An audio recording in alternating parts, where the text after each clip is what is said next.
o apoio coerente à candidatura do Lula em 2026, é óbvio, mas eu gosto sempre da ideia da existência de uma candidatura radical de esquerda, porque a ação política que provoca a mudança. Então, a alternativa. Porque eu gosto da multiplicidade, da pluralidade, tá entendendo? Uhum. Então, nesse aspecto, o primeiro turno, eu acho que os partidos maiores, mas daqui a pouco um partido menor, oferecer sim uma candidatura de esquerda radical para dizer, olha, a esquerda não é só essa.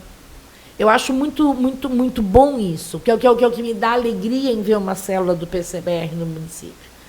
Porque a esquerda não existe, né? São as esquerdas, e já há debates teóricos que questionam se hoje em dia é possível falar-se em esquerda e direita, se essa classificação é adequada, né, ainda se adequa. Tem um livrinho até do Norberto Bobbio, tá? As esquerdas e direitas, enfim, eu tenho ele lá em casa.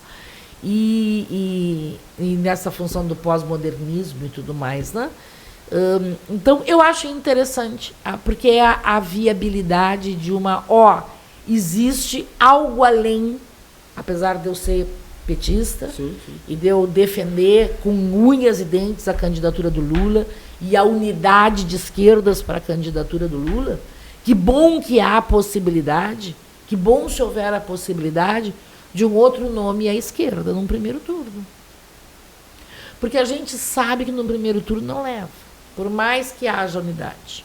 Acho muito difícil levarmos um primeiro turno. Até porque que horas a gente vai começar a tal da renovação se nunca pode ter uma candidatura alternativa? Então, assim, eu acho isso muito válido. Assim, eu acho válido essa possibilidade dessa existência da pluralidade e de novos nomes. É uma nova cara, é uma nova pessoa. Serve até para